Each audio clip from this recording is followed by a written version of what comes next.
I didn't know anybody I was related to, not a single soul.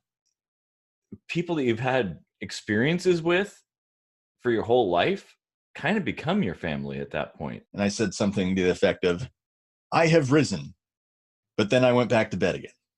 Then I rose again. But I'm still horizontal, so I haven't really risen yet. But I will, if it takes me millennia. It's kind of a big deal. Like, this is an opportunity to reconnect. My mother couldn't deal with the pain, like the memories of having to give me up at 17 years old. You watch your friend almost die in his house, and now you're family. Yeah. So, and she says, "Goodbye, Casey."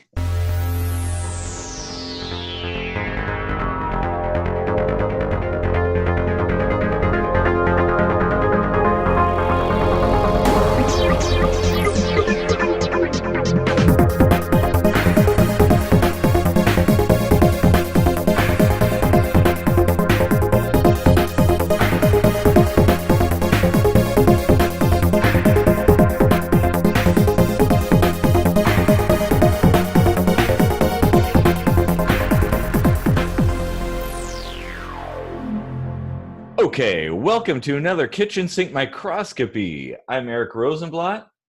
Hello, I'm Casey Rochefoot. The guy from that introduction video.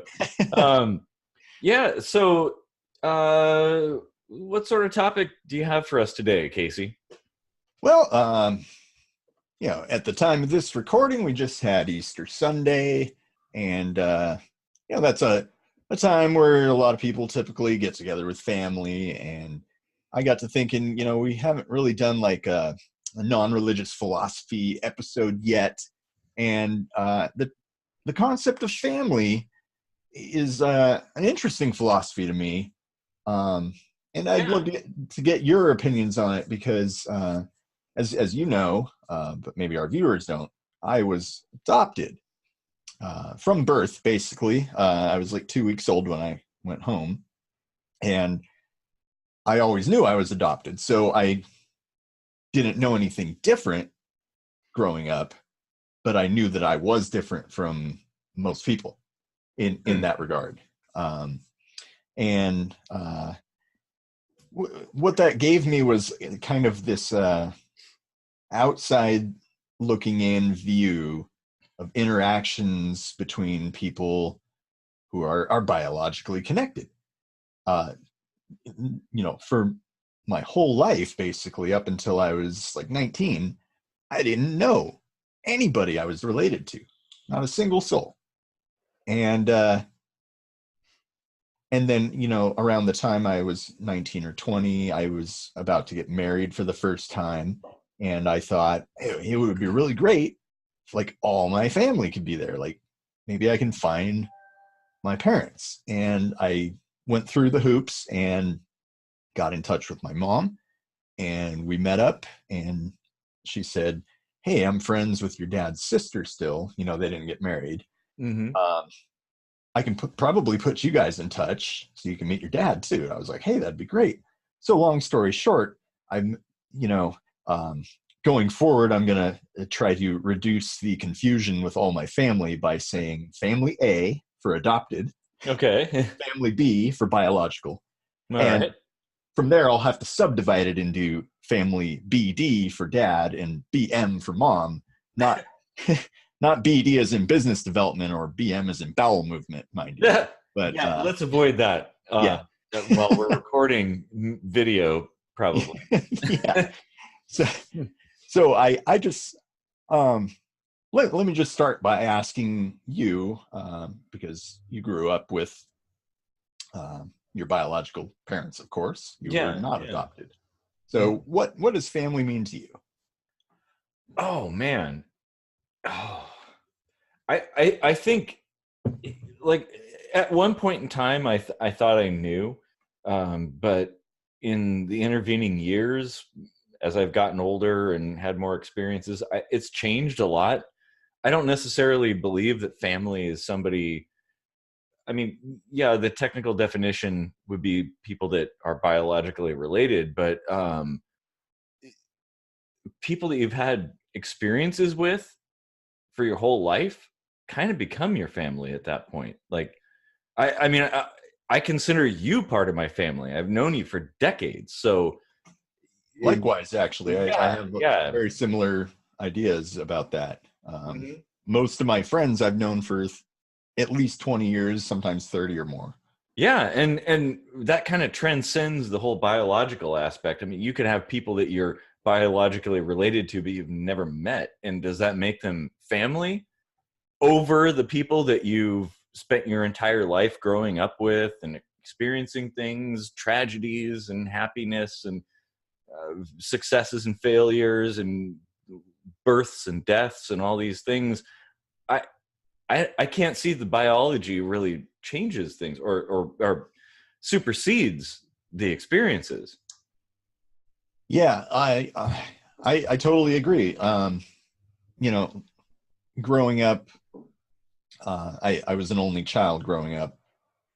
Uh, my my parents obviously only adopted one child, and they couldn't have children of their own, I guess, and adoption's not exactly cheap, so it just kind of worked out that way. Um, and then here's where it also gets really interesting. Even though I was raised an only child, I actually have a bunch of siblings. Oh, really? Yeah. Huh. So and they're half siblings, but I think of them as just siblings. And if from family BD, I have two sisters, one of which I got to be there when she was born. Super cool. Oh, wow. Um, and on family M, or a BM, sorry, uh, getting confused with my own nomenclature. um, on family BM, I have oh gee, I always have to count on my hands here. 5 other siblings from my mom's side. So and I've been able to interact really closely with my sisters on my dad's side, and I'm really tight with that family, and it's super cool, like being able to have siblings and not have to grow up and bicker with them, but you Yeah, just get all the yeah, good stuff when you're all kind of grown up and stuff. exactly. Because I can tell you from having a brother, a biological brother, that it can be a little dramatic at times. But my brother and I are super close now. Uh, Yeah. and many people don't know this. I didn't know this until recently, but I actually have a sister. Um, I didn't like. I grew up in a family that was my dad, my mom, myself, and my brother, um, in no particular order of importance. And I never knew anything about having a sister until much, much later. My mom actually passed away and never mentioned it. And then years later, my dad came to my brother and I and said, "Hey, there's this letter that I got from your sister." And I was like, "Whoa, oh, that's so cool!" Like the last thing I thought was anything negative. I was like, "Wow, this is so cool."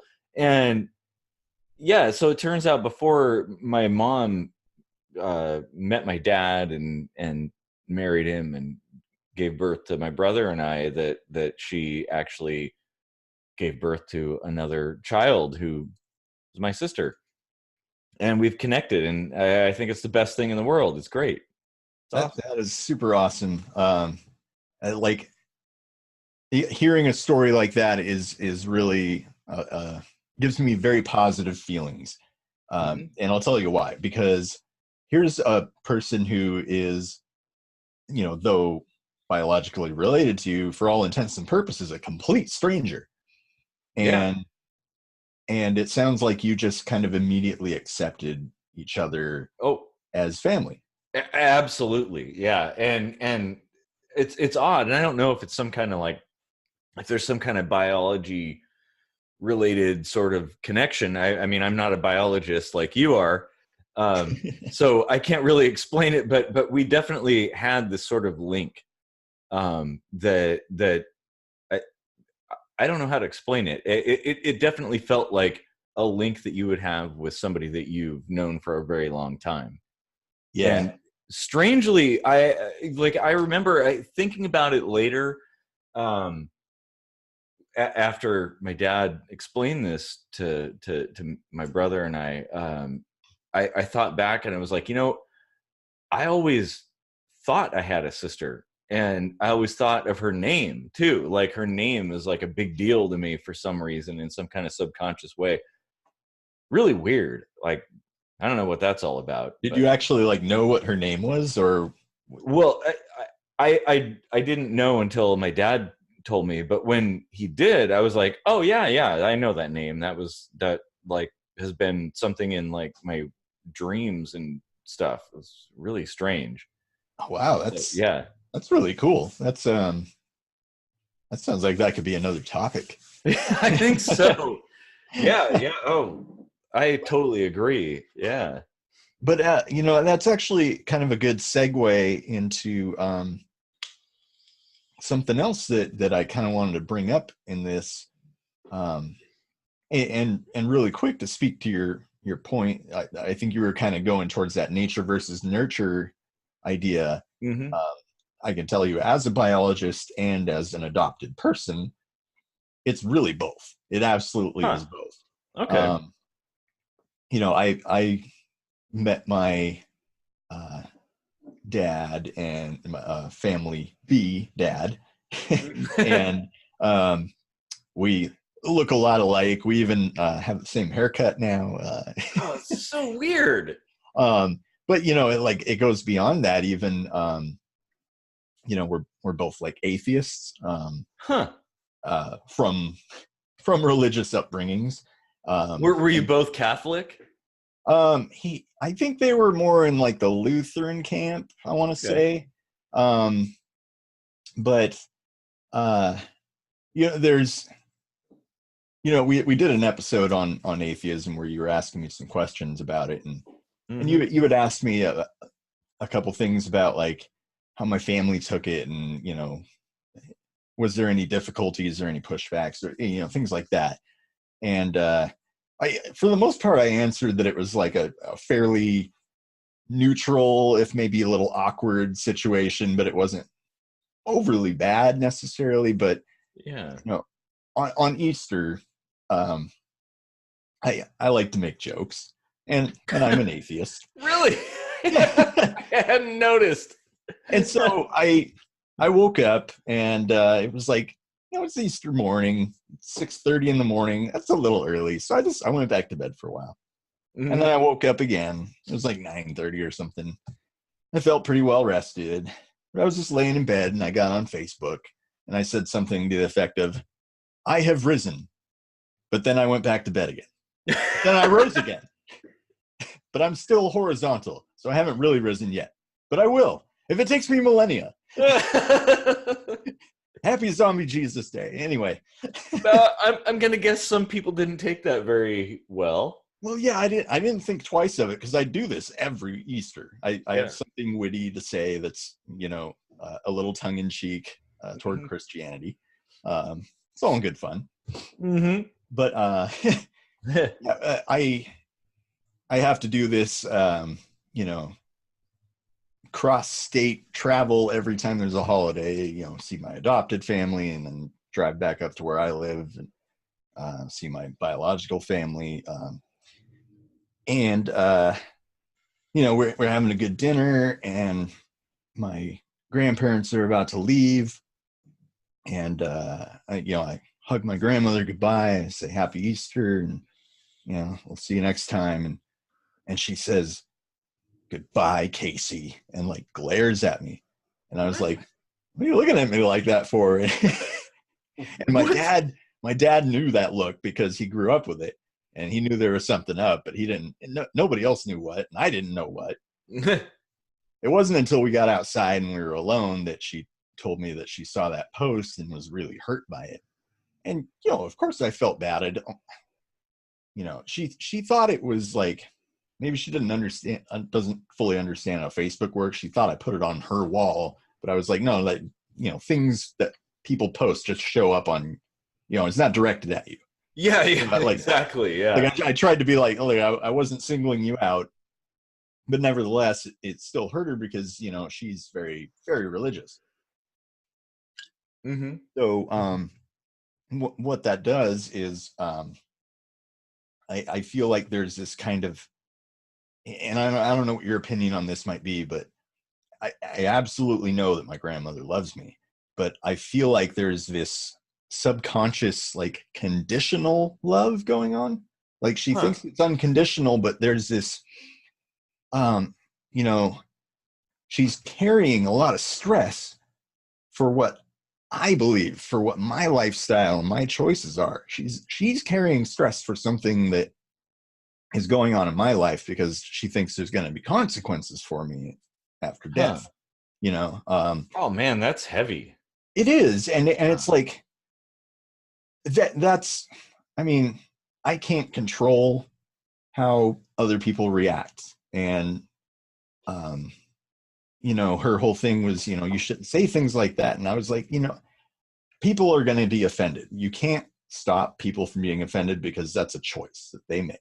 That's true. Yeah, and it comes from the way people perceive things. It's Yeah, and we're going to do a whole episode on that. We will. But Absolutely, we will.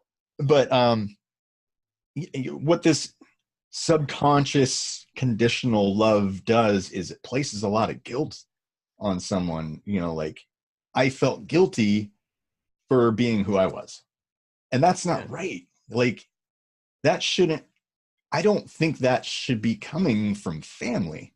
Like, No, it shouldn't. my idea of family is like unconditional love. Like, you love them Yeah. for who they are, and you don't want them to change, because then they wouldn't be who they are, right? Well, and maybe you might want them to change for the better if there was something harmful, like say they had a problem with heroin addiction or something. You might be concerned about their future. Yeah, absolutely. Some tough love would be Yeah. warranted there, but this is more like, I mean, that's more like, you know, like an actual physical harm, or, you know, like a threat to your life. You know, the existence that we can all agree actually exists. You know. Yeah, well, but the thing is, to some people, and this probably goes very deeply into the topic of religion that we're going to explore. To some people, there's no difference between heroin addiction and atheism, or well, people conflate atheism with Satanism and all this stuff, and it's like, well, you got to look a little deeper than that. But to people, it does. I mean, you know, maybe she saw that as the same thing. Like, somehow it's harmful to you, and so in a way, even though it seems like she doesn't care, she actually does. No, I get that she does. It's just, um, I'm pained by the fact that she is, um, feeling so much negativity because of how I am. You know, Yeah, yeah. she also has a gay daughter, my aunt. I I just kind of thought that she was like a pretty progressive person, and, you know, accepted her daughter unconditionally. And then after this conversation, I found out from the rest of the family that when my aunt tried to get married, you know, to a woman, Mm-hmm. uh, my grandmother was really not okay with it. And Huh. so, like, even with her own children, she kind of did this thing where, you know, of course she loves them, but she's like showing through her actions that while she loves them, she doesn't really approve of who they are. And like, Yeah. that just seems weird to me. Like, I, you know, flipping it around, like, I'm obviously not religious, but I don't feel disappointed in people that I love because they're religious. Nor Yeah, do I think exactly. that they need to, like, you know, think like me in order to, like, be around me or anything. So I just don't know, like, is that really like a thing that happens with family? I Well, it probably does. Oh man, that there's Oh, geez. As usual, there's a Pandora's box that we just opened right there. Yeah, I mean, I guess it boils down to like acceptance. Yeah. You know, I I was like 20 when I met all these people that Hmm. that I'm related to by blood. I And remember that day, by the way. yeah, and you know, they all asterisk, they all accepted me like instantaneously. You know, my grandmother included.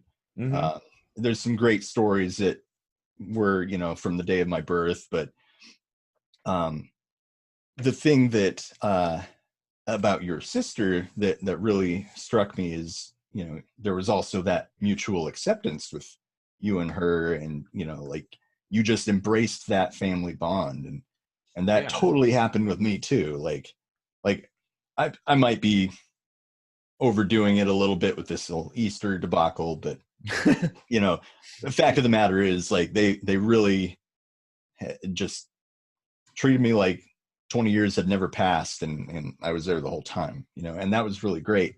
Hmm. On the flip side of things, I've only met my mom like 4 times. Oh.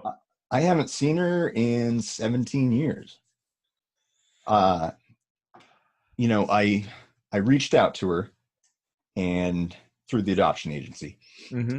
She sent back a letter and she said, I'd be okay meeting you as long as you want me in your life. Like, I don't just want this to be like a one-off thing. I was like, absolutely. You know, she sent pictures of my siblings. It was great. Um, and, you know, we met up a few times and she came down with my dad and we all had dinner and they met my parents, family A. Um, and, and it was all hunky dory, and they all showed up to my first wedding. That was the last time I saw my mom, actually. It was at my first wedding Oh, wow. in 2002. Hmm. And I talked on the phone a couple times after that. But then around 2004, I lost my phone at work and her phone number went with it. Oh, So jeez. you know, back then it was like kind of hard to keep your phone number. So I Hmm. like had to rush to the store and like get it canceled and have them swap it over so I could keep the same phone number, so other people could still get a hold of me since I lost all the numbers. Yeah. But I had no way of calling her and she never called me. So I had no way of telling her, like, hey, I lost your number. I lost my phone, you know. And I kind of thought, like, oh man, she must be pissed because I haven't called her. And years went by. And then Facebook became a thing. And I found her on Facebook and I sent a message. I was like, hey, I lost my phone, blah, blah, blah. You know, I'm pretty sure this is you, because it was a picture of some kid that I didn't recognize. I Huh. thought maybe it was a grandkid or something. And anyway, I never heard back, and so I, you know, did a little like Facebook stalking and started like watching my siblings grow up. Um, you know, here's the thing: is like I only met one sibling on my mom's side, my sister, who was about a year younger than me. Okay. Um, she didn't tell the other kids about me. Um, for Huh. for reasons which were never really made clear. Um, and I thought she had told my next oldest brother that I existed.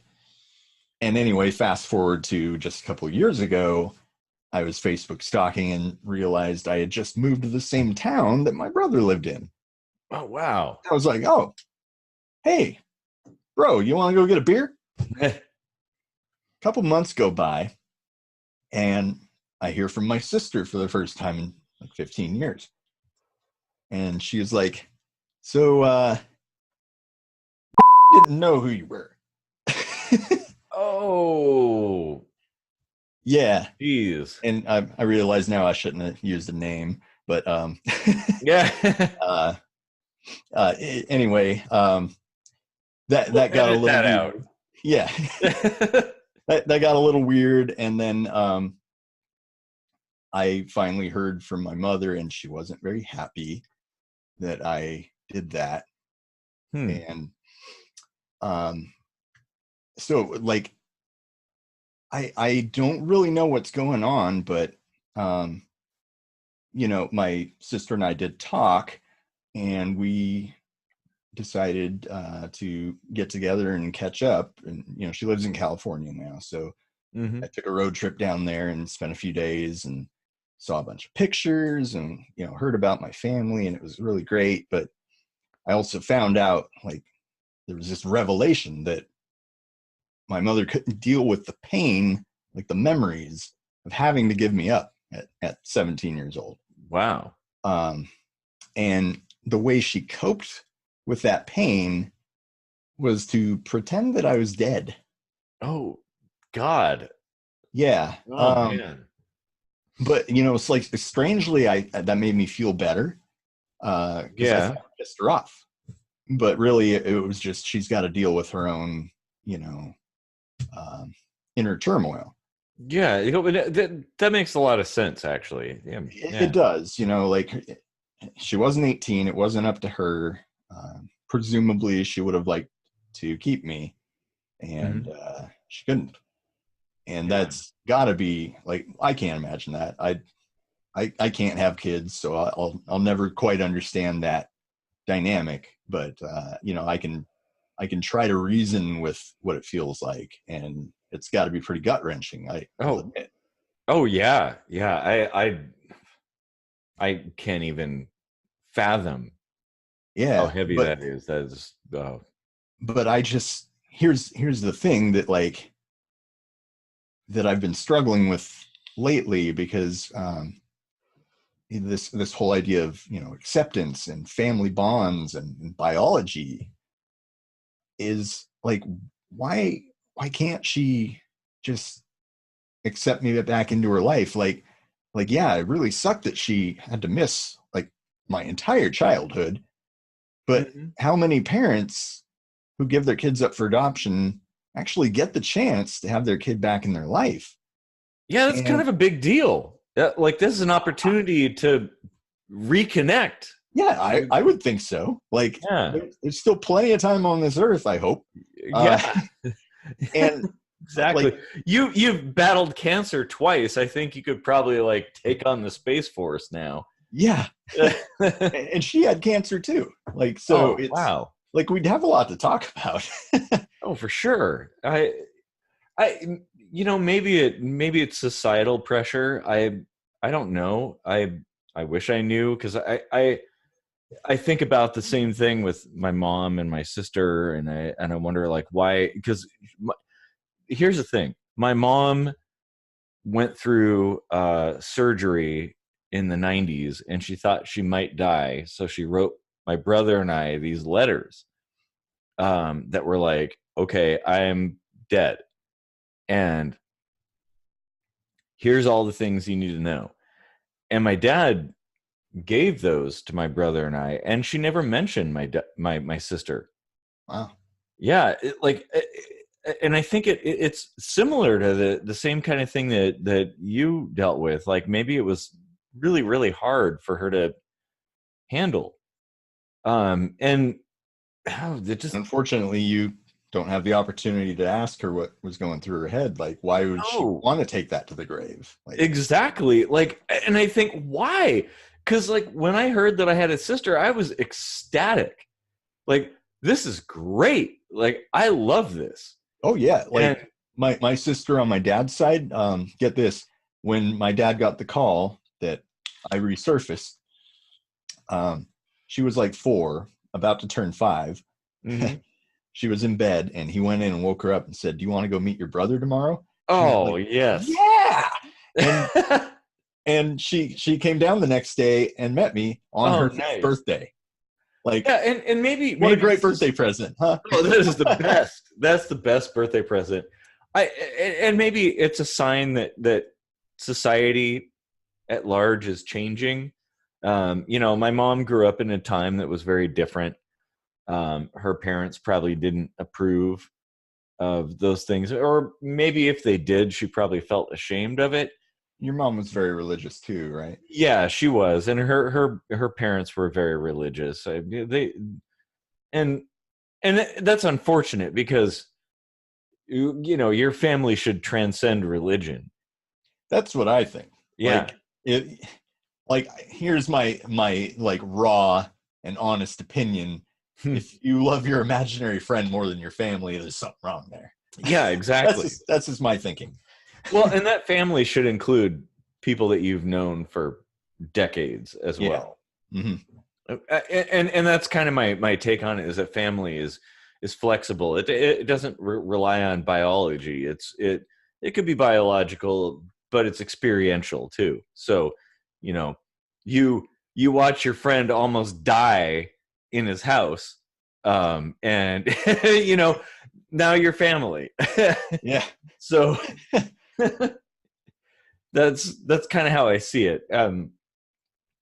And yeah, it just it makes me sad that there was so much time lost. But I'm really really happy that I was able to reconnect in some way before it was too late. Yeah, see, that's what I wish would happen with my mother, is that she would, just, I don't want to say like put it aside, because obviously it's huge. It's huge. Mm-hmm. And I don't know, like maybe she's in therapy, maybe not, but it will probably take some therapy to like come to terms with that. But I mean, don't you think it's worth it? Oh, absolutely. Yeah. Like neither of us have kids, but if we had kids, I would like to think that we would want to be part of those kids' lives no matter what. Even if they Yeah. were taken away from us for 20 years, if they came back, wouldn't we be really happy? Sure. Yeah, well, you should be. Yeah. Yeah, and it gets even weirder because so tomorrow is the NFL draft. This sounds like a huge digression, Yep. but Well, yeah, a little bit, but I'll play along. Okay. yeah. So tomorrow is the NFL draft, and my little brother is getting drafted to one of the NFL teams, Oh, and wow. he has no idea that I exist, and I have this like gnawing feeling like I really badly want to tell him how proud I am of him, and I'm like, why am I proud of him? I don't know him, but he's my brother. Like, Yeah, exactly. and I can't know him because it would bother my mom too much, even though he's an adult. All of my siblings, with the exception of one very young one that my mother had not too long ago, they're all adults. And I just feel like I should be able to reach out to them and not have it be such a big goddamn deal. Yeah, you should be able to. And I mean, yeah, that's a good point. Why is it a big deal? Um, is it some kind of societal thing? Like, you know, you shouldn't have children out of wedlock, even though like so many people do. But they're people. They're Yeah, actual people with real lives that really matter, and they should be part of the family. Like, what does it matter? yeah. I've got so many theories about what it could be. It's like, is she still I don't even know if my grandparents know I exist. If she didn't tell her kids, maybe she didn't tell her parents that, oh, hey, by the way, my son resurfaced. Oh man. So for all I know, they don't know I exist, and maybe that's part of it. Maybe she still thinks that they have some stigma against me. Oh man. Or maybe she's worried that the other kids are going to be like, why'd you wait 37 years to tell us that we had a brother? Well, But yeah, but the thing is, like with my sister, I didn't care that so much time had passed. I was so excited. yeah, Like, I mean, that's what I would expect. And they probably will be. That's the thing, and maybe it's a generational thing. Um, Something that has been, I don't know. I really don't know what to say about that. Uh, yeah, but I mean, like the brother that I thought knew about me but didn't, mhm. my sister said, like he's processing this, but he might be open to like meet you for a beer someday. But that was 2 years ago. I haven't heard from him. Oh man. I don't know if my mom said something to him, whatever her reasons are. Maybe they just really don't want to step on her toes and go against her wishes, and that's their choice to make. But Probably my other sister and my other brother, they don't even know that they have that choice. Like, and I mean, I guess they're not losing out on anything by, ignorance is bliss, right? They don't know that they have a long lost brother, just like you didn't know you had a long lost sister.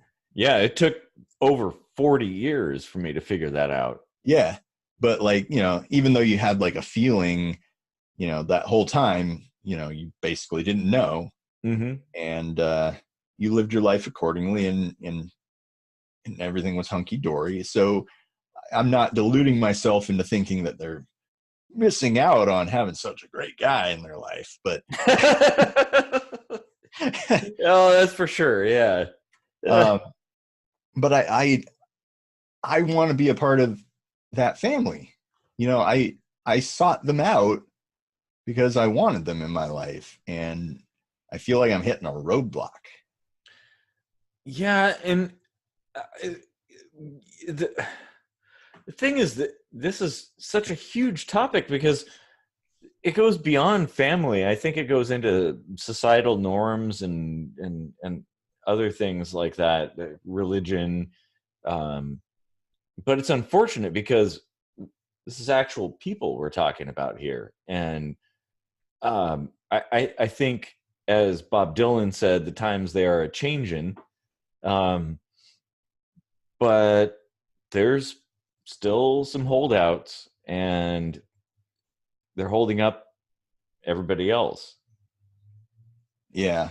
So, I mean, I guess to tie it all together, with all that said, the way I think of family based on my upbringing is that this whole blood is thicker than water thing is really like relative to your own life. Like, for some people, I can observe that they are absolutely like really tight with their blood relatives, like in a way that I will never know, because I didn't have my formative years with those people that I was connected to biologically. Yeah. Like I formed those connections later, and there's just not the same dynamic that other people have. And that's not like a bad thing. No, Like, I don't think so at all. It's just its own thing. Yeah, exactly. But it's different. And Sure.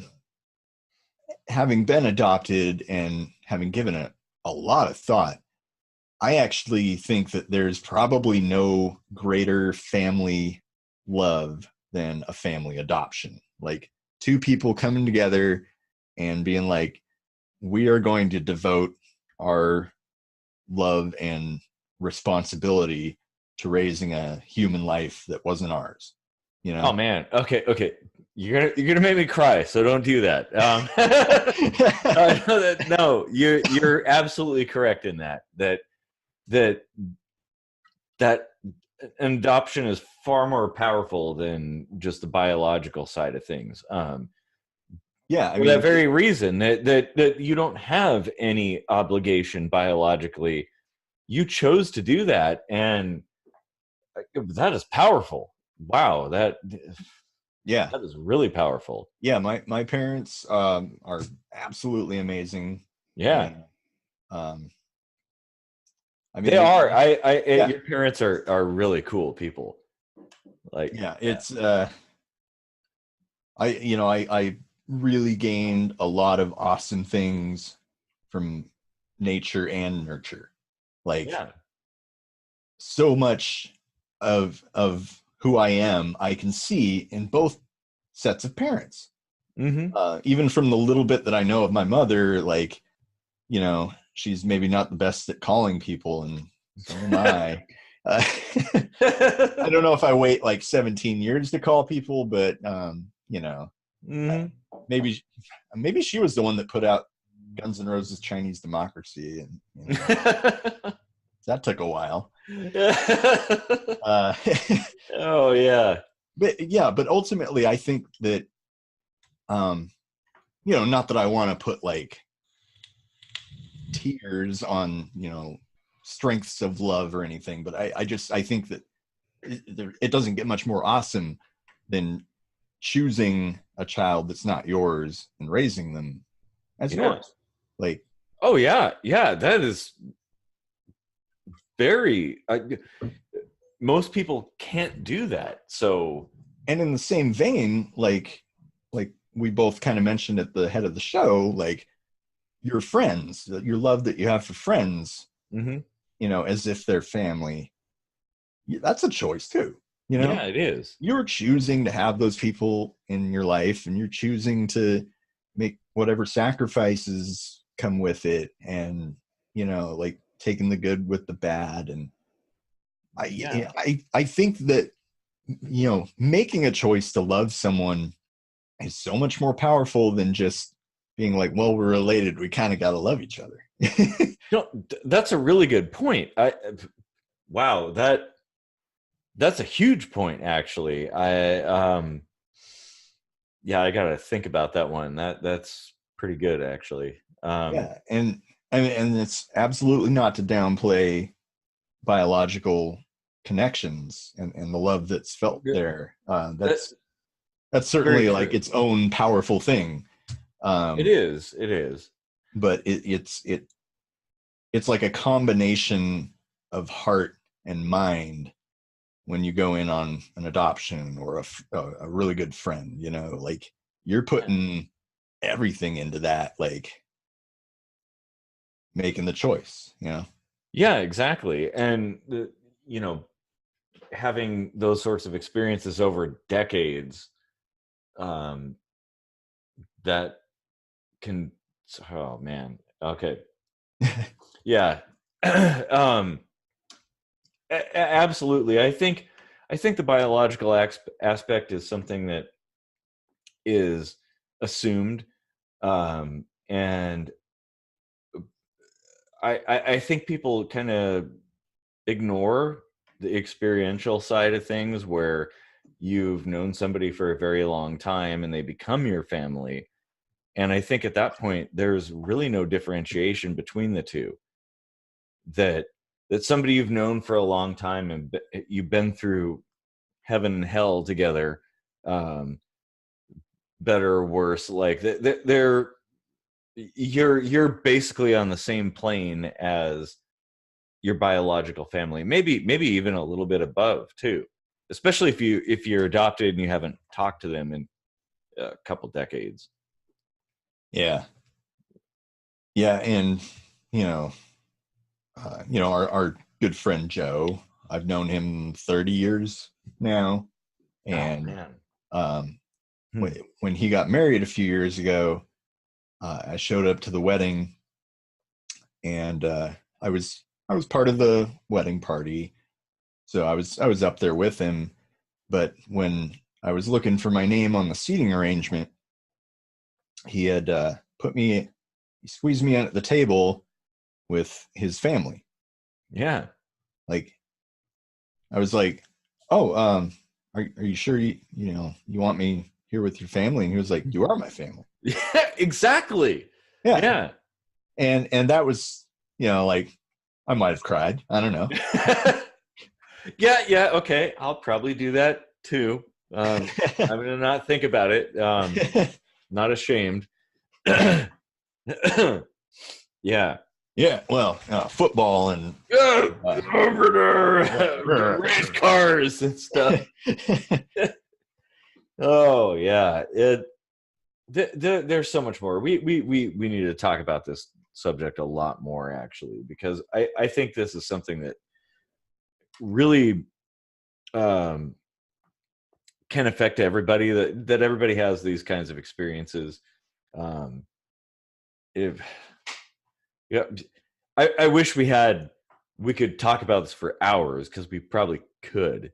Yeah. But we've been talking for like 40 minutes, so well, maybe more. Yeah, it's probably time to wrap up, so people don't, fall asleep listening to us drivel on about love and family.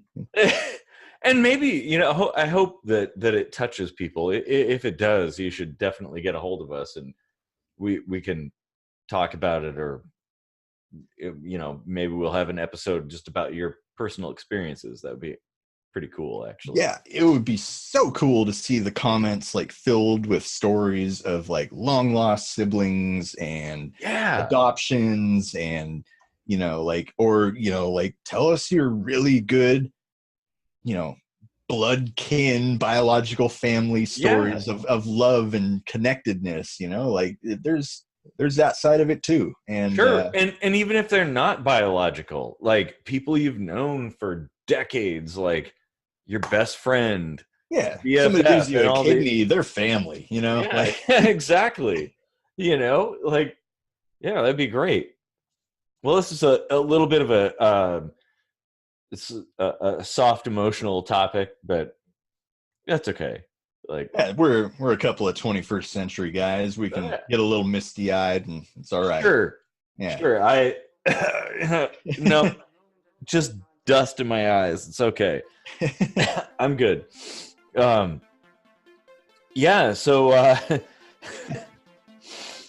I think that's just about all the time we have for today. Questions and comments, critiques. Hopefully not critiques in this regard, because family is family. But feel free to keep the conversation going in the comments. We totally welcome it. And don't forget to like, subscribe, or send us hate mail. Whatever you feel like doing. You guys suck because you like family. Yeah, and thanks for deep sink diving with us. Enjoy the music on the way out. Yeah.